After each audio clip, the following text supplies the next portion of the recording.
Kwa majina naitwa Mheshimiwa Peter Losu, MCA wa Ngaremara Ward, na pia nawakilisha wengi katika board ya assembly.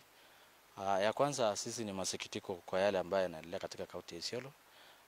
Tangu wiki iliyopita tumekuwa tu tukiwa tunakimbia maisha yetu hajakuwa kwa ile hali ya kawaida. Tumekuwa katika hali ya vitisho, tumetishwa ya kutosha, tumefuatwa na kila aina ya gari ambaye tunajua kwamba nia yake si mzuri. Ile kitu tu tungeuliza ni kwamba nguvu ya kuweza pengine kumaliza assembly ama kutofanya assembly wasifanye kazi yao. Ni kwa nini basi mnasema pengine MCAs wafanye kazi? Kwa sababu hiyo maswali sisi tuko nauliza serikali. Kwa sababu wakati mwingine mkikaa chini mnasema ya kwamba MCAs wafanye kazi. Lakini wakati sisi tumeamka kufanya kazi yetu, atupati nguvu ama hata ushirikiano kwa serikali. Kwa sababu jana ni Mungu ndiye alituokoa, ndiye ametutoa pale. Kama sio Mungu hao watu jana wangetumaliza. Kwa sababu ameweza kuorganize magunzi yake wale ambao anawalipa na pesa ya serikali ya Isiolo. Ameweza kuorganize wote wa Nairobi, ameleta na mabasi kupeleka kaunti ya Isiolo na kuleta hali ya taharuki. Kwa hivyo tungeuliza serikali ni nini inaendelea. Ya pili, mimi ningeomba msamaha kwa watu wa Isiolo, kwa sababu mimi nilikuwa mmoja ambaye waliombea Guyo kura. Mimi sikulala wakati Guyo alitangaza ya kwamba anasimama governor katika kaunti ya Isiolo. Mimi nilikuwa mmoja, hata yeye anajua ile kiwango mimi nimempigania. Lakini hivi kwa leo sisi kama watu wa Isiolo tumeaibika. Tumeaibika kwa sababu jamii ya Sakuya imetuongoza sisi kwa miaka 15. Wakati Kuti alikuwa katika nafasi ya mbunge, akakuja kwa Senate, akakuja kwa governor, tumeona uongozi mzuri. Ingawaje pengine kuna wale pengine hawakuridhika, lakini ile kitu tumeona leo, ni maajabu ambaye hakuna heshima kwa jamii, hakuna heshima kwa dini, hakuna heshima ya sheria. Kwa hivyo tunataka kuambia watu wetu wa Isiolo, sisi tunawaheshimu mpaka jamii yetu ya Sakuya. Najua kwamba miaka 15 mmetuongoza kwa njia nzuri. Lakini kwa hii tunaomba tu msamaha kwenu ya kwamba hii hatuwezi unga mkono kwa sababu ya ile tabia tumeona kwa Gavana Guyo. Gavana Guyo wakati juzi ameona kwamba MCAs wamelete mjadala ya kumuondoa mamlakani, angetumia njia ya amani, angetumia njia ya heshima. Na nimesema tena mara si moja, angetumia njia ya heshima kutafuta MCAs ama kutafuta speaker. Lakini ile vitu governor anaonyesha ni kwamba yeye mwenyewe hata ile kifua alikuwa anapiga anaambia watu mimi sijui ndio nani, mimi ndio kusema, mimi ni mtu ambaye si wa kawaida. My friend, sasa hii uko wapi? Unalia kwa street. Na juzi unatupigia kifua.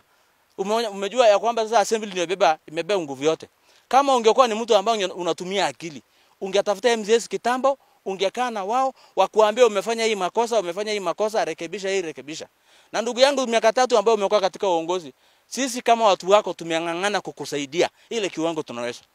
Lakini wewe ni nani? Wewe si mtu akusikia kitu. Unaambiwa hii, wewe unafanya hii. Hata hii wazee unasumbua town, mara unapeleka Nairobi, mara unapeleka sijui wapi. Kwa miaka 3 hiyo wazee hata wengine huko wanawapigia simu, hata huko wanajua majina yao. Lakini leo unajua hata wanalala wapi? Leo hata umejua nyumba ya Losu ni wapi, ya Maltile ni wapi, ya Gira ni wapi, sijui ya nani ni wapi. Na hiyo yote ni baada wewe kuwekwa kwa kona. Kwa hivyo ndugu yangu, shukisha ile kiburi uko nayo, hakuna mahali utaenda. Na sisi kama assembly tumeamua ya kwamba wewe pumzika. Na kama wewe ni mwanaume kabisa, na unajua kama wewe ni mwanaume, unajua kwamba unajua kwamba wewe ni mwanaume ambaye pengine alitafuta hiyo uongozi kwa nia mzuri, wewe tu andika barua ya kuresign, because yeye aturudi nyuma kwa sababu ile kitu umefanya. Juzi unaua mtu mbele yetu, ndugu yetu Abdurrahman. Unapiga kiwango na Abdurrahman amekusaidia wewe. Ametoa magari yake, ametoa pesa yake. Ile kilio ambaye Abdurrahman alitoa, gavana, sisi ndio maana tumesema hata hatutaki kuongea na wewe tena mahali imefika. Kama ungefanya ile kitu ulifanyia Abdurrahman, hiyo ndio ilikuwa mwisho yetu na wewe. Kwa sababu kama siku hiyo ungekuja kwetu, upige hata magoti, ulie hata mbele yetu, sisi ni mandugu zako, tungekusamea.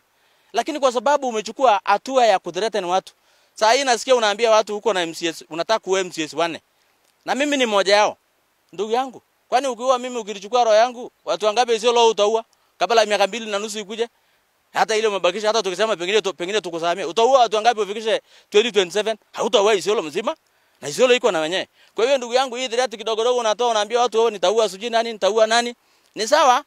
Wewe uwe ile mtu unaweza. Ile mtu utapata uwe vile umefanya Abdurrahman na wengine. Hata mmoja wetu hapa kuna jeraha ya risasi. So wewe fanya vile unaweza, lakini wacha nikwambie hauwezi ukatutisha. Mahali imefika Kama hii ndio mbinu unatumia, kama huwezi tafuta mbinu nyingine mbadala ambayo ilikushinda, sisi kama MCS tuko 100% ya kusema wewe pumzika. Wacha mwingine achukue hiyo hatamu ya uongozi, tuone namna tutaendelea. Kitu kingine ningetaka nikimalizia. Hii mambo unaleta unaambia watu ya kwamba eti sasa Karai wameshikana na Turkana sijui kungoa watu wengine kwa mamlaka. Ndugu yangu, mimi nilikupigia kura nikiwa najua wewe ni Muislamu. Ni ndugu yangu Muislamu. Sikukupigia kura kwa sababu wewe ni Sakuye. Kwa hivyo usilete mambo ya ukabila. Na hiyo sasa ni kwa sababu umeshindwa, umekosa namna. Unatafuta sasa unashikilia hii kamiti, unakimbilia nyingine, unakimbilia nyingine. Sisi hatuna uadui na Waislamu. Wale Waislamu wanaishi Isiolo ni mandugu zetu. Na hata sisi kama ndugu yangu Samala amepigiwa kura na Waislamu akiwa Mkristo, na sisi pia tunapigia ndugu yetu Waislamu. Kwa hivyo usilete mambo ya dini katika ile shida ambaye iko sahihi. Wewe tokea mbele yetu, jibu ile maswali unaulizwa. Si mambo ya kulete mambo ya kando kando kusema sijui Karai wanataka kufanya hii, sijui Sakuye sijui wanataka kunyang'anya uongozi, sijui Waturkana wanataka kunyang'anya uongozi. Hii si mambo ya Sakuye ama Waturkana ama na nini. Hii ni responsibility yetu kama assembly, ni kazi yetu tunafanya kama assembly.